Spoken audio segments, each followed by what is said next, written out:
Shut up and sit down. तो चलिए आइए अब हम लोग पढ़ते हैं 11.1 the understanding of the term regional state and regionalism. प्रादेशिक राज्य रीजनल स्टेट और प्रादेशिकता रीजनलिज्म, ये शब्द क्या होते हैं, इनका मतलब क्या होता है, आइए ये पढ़ते हैं। In the history of India there has been a constant evolution and development of regionalism and regional states.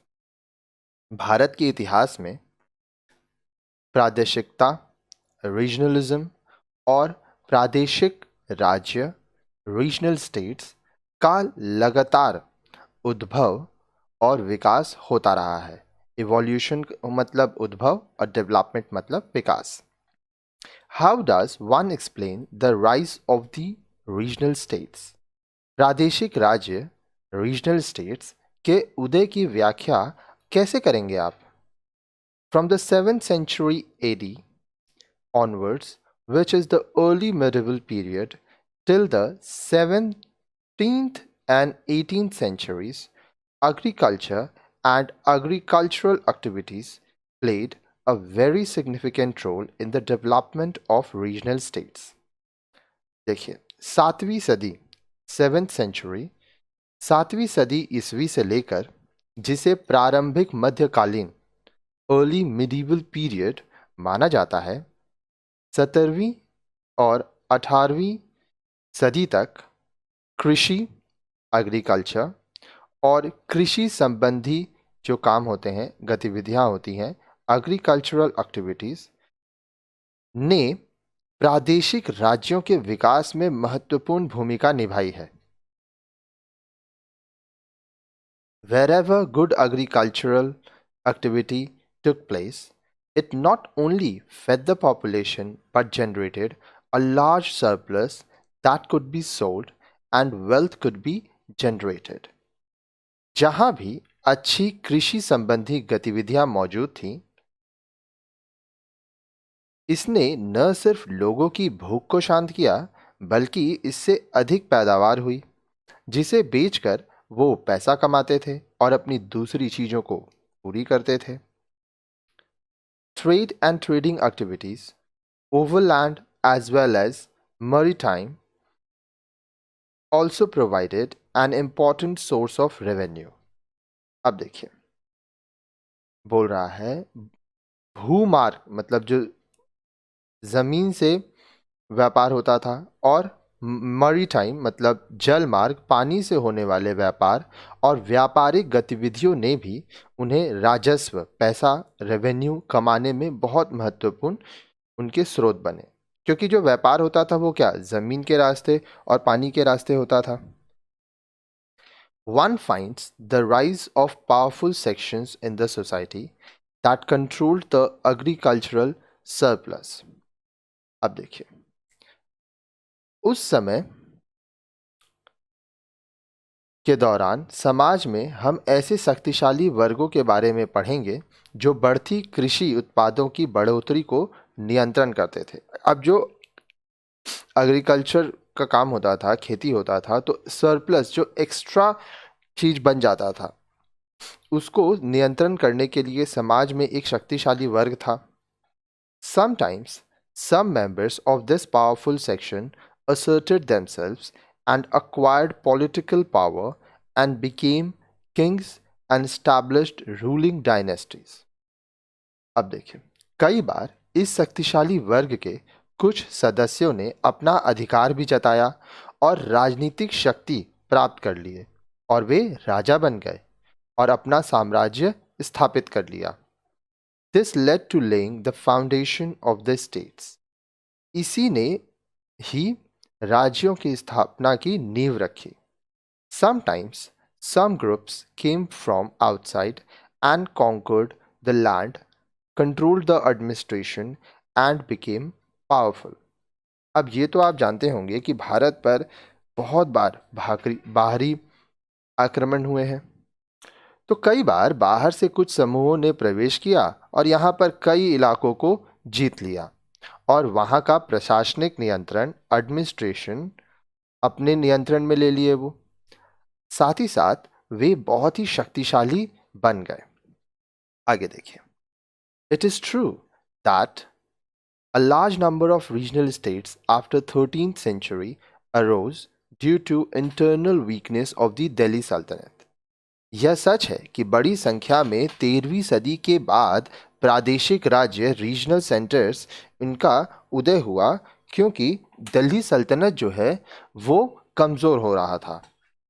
Similarly, with the decline of Mughal Empire, there emerged important states in the 18th century.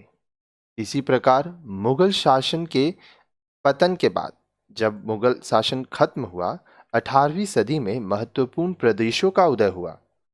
But all these states had a regional history that predated both the Sultanate and the Mughal state.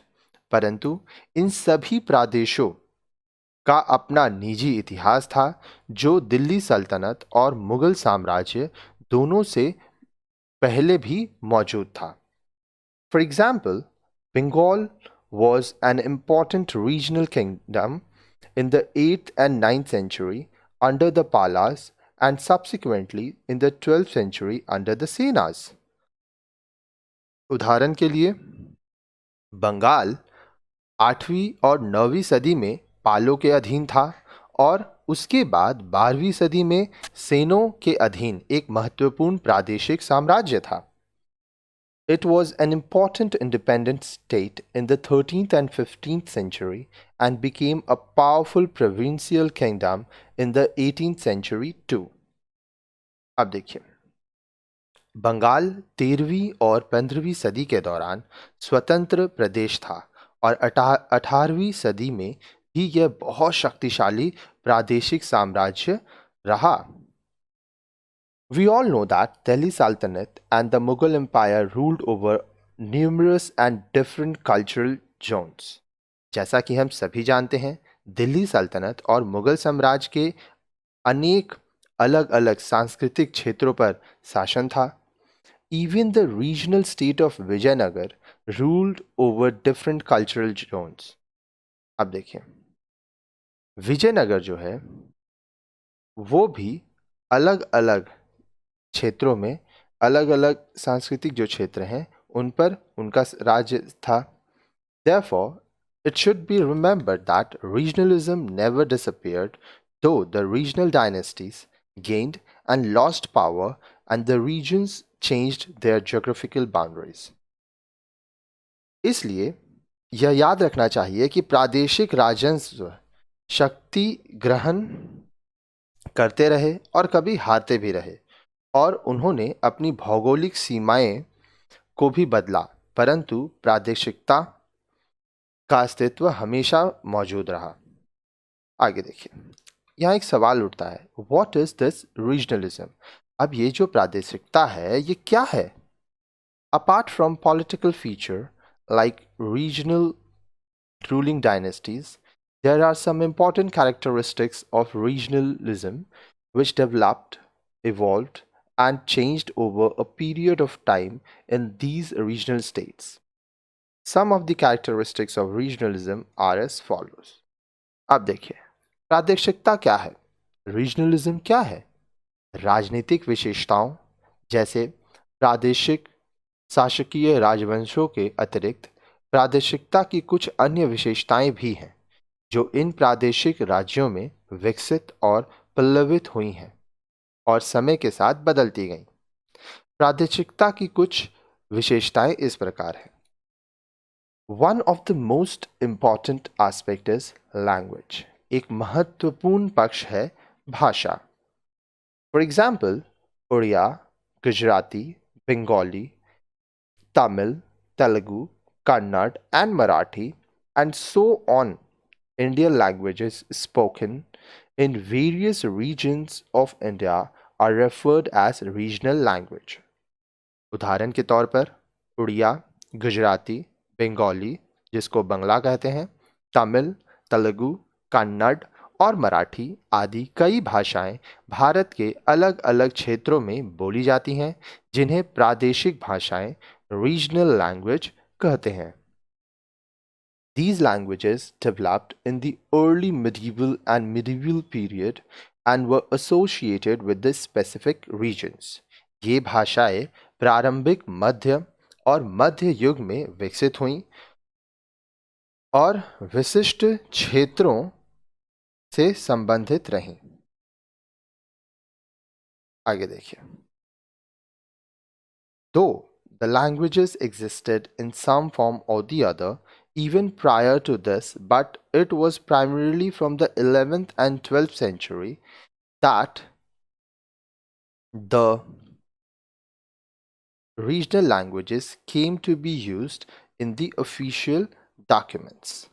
अब देखिए, बोल रहा है ये जो भाषाएं हैं ना, ये भाषाएं किसी न किसी रूप में इससे पहले भी अस्तित्व में थीं, परंतु 11वीं और 12वीं सदियों में ही मूलतः इन प्रादेशिक भाषाओं को सरकारी दस्तावेजों में प्रयोग में लिया जाने लगा।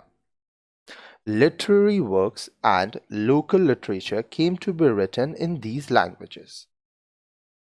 बहुत सारी साहित्यिक रचनाएं, लिटरेरी वर्क्स और स्थानीय साहित्य, लोकल लिटरेचर की रचनाएं इन भाषाओं में लिखी जाने लगी। In the medieval period, simultaneous with the use of the regional languages, Sanskrit also came to be used in scholastic text. अब देखिए, बोल रहा है मध्य युग में प्रादेशिक भाषाओं के प्रयोग के साथ साथ दार्शनिक ग्रंथों में संस्कृत का प्रयोग भी हो रहा था। However, a large number of official documents of the Delhi Sultanate and the Mughal Empire and some regional states were written in Persian. फिर भी, तथापि, दिल्ली सल्तनत और मुगल साम्राज्य के ज़्यादातर अधिकांश सरकारी दस्तावेज और कुछ प्रादेशिक राज्यों के दस्तावेज फारसी भाषा में ही लिखे जाते थे। आगे देखिए। Another characteristic is the presence of the local regional cults and religious affiliation. एक अन्य विशेषता है स्थानीय प्रादेशिक उपासना पद्धति और धार्मिक जुड़ाव। For instance, the cult of Jagannath in Orissa was regional to Orissa. उदाहरण के लिए उड़ीसा में जगन्नाथ भगवान की उपासना केवल उड़ीसा प्रदेश में ही सीमित थी।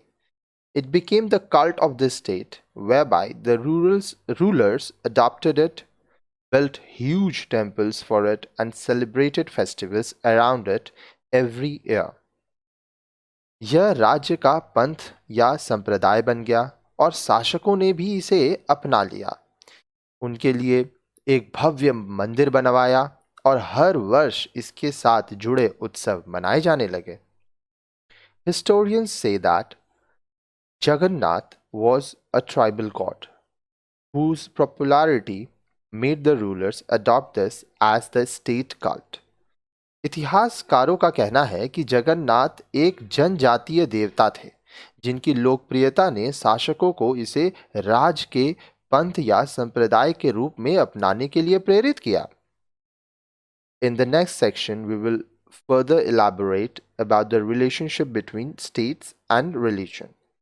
अभी जो आगे वाले हमारे वीडियोस होंगे उसमें हम राज्य और धर्म के परस्पर संबंधों पर प्रकाश डालेंगे।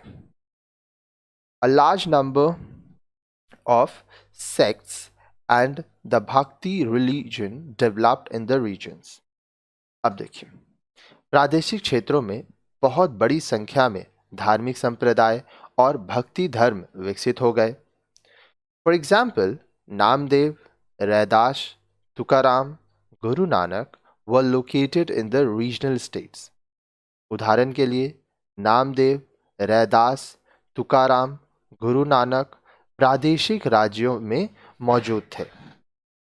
Religions also have their own myths, legends and interpretation and religious practices.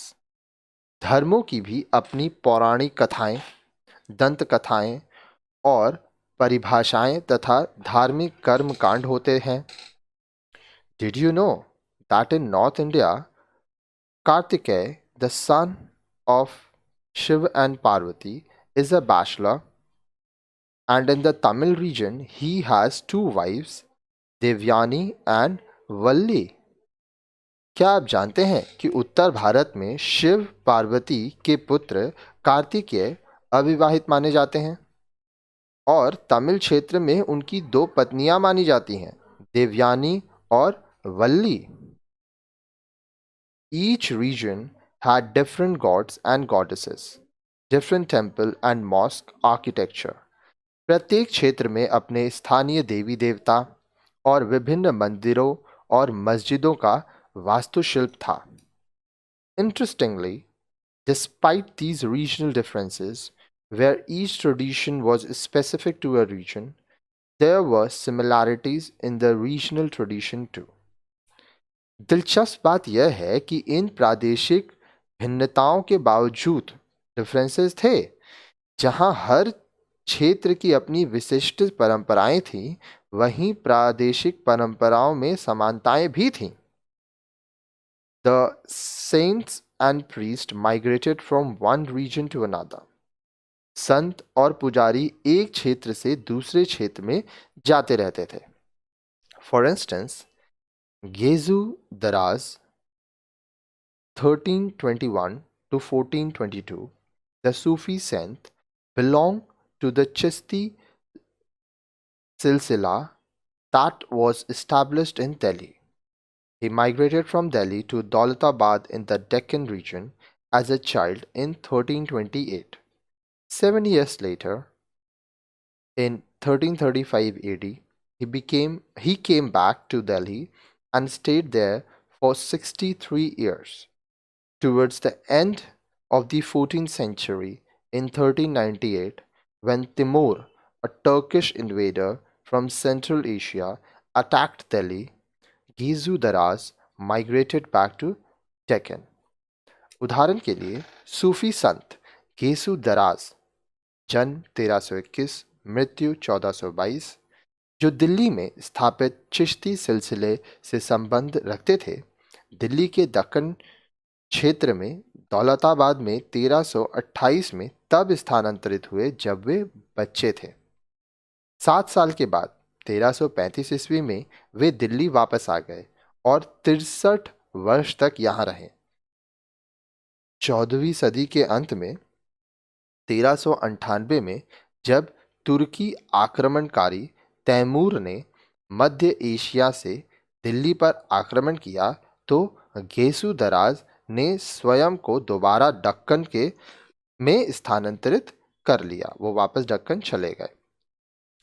The regional states were not closed, isolated areas. प्रादेशिक राज्य एक दूसरे से कटे हुए बिल्कुल अलग थलग क्षेत्र नहीं थे. Apart from religious interactions between the states, there were networks of interaction through trade and commerce and migration of artisans from one region to another. राज्यों में परस्पर धार्मिक क्रियाकलापों के साथ साथ व्यापार और वाणिज्य तथा कारीगरों के एक प्रदेश से दूसरे प्रदेश में जाने के जरिए भी परस्पर लेन देन का जाल बिछा हुआ था. For example, in the 15th century, the silk weavers Pattanakars migrated from the Gujarat region to Vijayanagar Strait. Also, one finds migration of the Africans and Iranians to the Vijayanagar and Bahmani kingdoms. अब देखिए, उदाहरण के लिए 15वीं शताब्दी में रेशम के बुनकर पट्टनुलुकरों ने गुजरात क्षेत्र से विजयनगर राज्य में वे चले गए, स्थानांतरित कर लिया. विजयनगर और बहमनी साम्राज्यों में अफ्रीकियों और ईरानियों का स्थानांतरण भी देखने में आया. Another characteristic is the development of the local regional arts schools like that Bihar, Bengal, Assam, Central India and Rajasthan and so on. Regional identities were formed as a result of process and there have been changes and they did not exist since time immemorial. The various regional dynasties extended their patronage to art, culture, literature, and architecture. अब देखिए, एक अन्य विशेषता बिहार, बंगाल, असम, मध्य भारत, राजस्थान व अन्य स्थानों पर प्रादेशिक कला शैलियों का स्थानीय और प्रादेशिक स्तर पर विकास होना है। इस प्रक्रिया के परिणाम स्वरूप प्रादेशिक विशिष्ट पहचान बनी और इनमें बदलाव आते गए जो प्राचीन काल में अस्तित्व में थे। विविध प्रादेशिक राजवंशों ने कला, संस्कृति, साहित्य और वास्तुशिल्प आर्किटेक्चर को संरक्षण दिया। पैट्रोनेज का मतलब होता है संरक्षण देना। आगे देखिए, Thus, the presence of numerous regional states did not imply chaos and confusion. इस प्रकार अनेक प्रादेशिक राज्यों के अस्तित्व से किसी प्रकार की अव्यवस्था और भ्रम पैदा नहीं हुआ। These states did not wage wars amongst themselves but provided stability over their respective regions. इन राज्यों की आपस में लड़ाइयाँ भी हुई, परंतु उन्होंने अपने अपने प्रदेशों को स्थिरता प्रदान की। देखिए, स्टेट डिड वेज वॉर मतलब आपस में लोग लड़े थे, लेकिन फिर भी ये लोग अपने अपने प्रदेशों को स्थिर बनाए रखे। As discussed above, they had a vibrant culture of their own. जैसा कि हम आगे बता चुके हैं, उनकी अपनी एक निजी जीवंत संस्कृति थी। The regional states influenced each other in the area of architecture and political culture.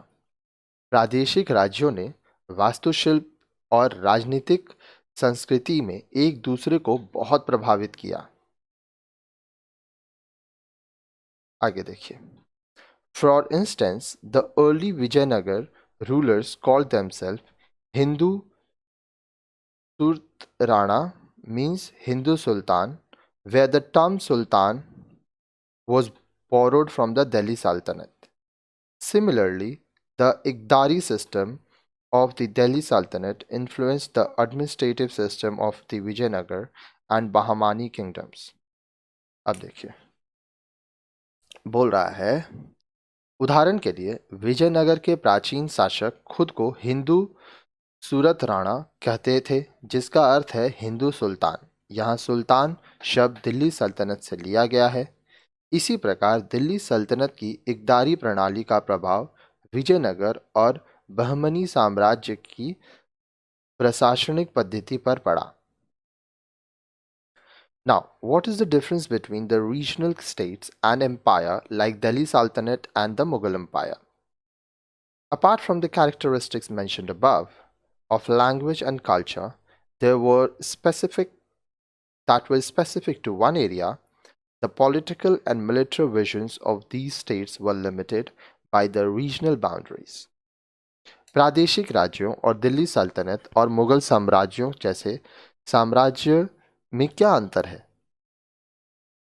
अब हम लोग आपको जितना यहाँ पर चीज़ें बताएं, विशेष क्षेत्र की विशिष्ट भाषा थी, संस्कृति के साथ साथ इन राज्यों की राजनीतिक और सैनिक क्षमताओं को भी प्रादेशिक सीमाओं द्वारा सीमित किया गया था।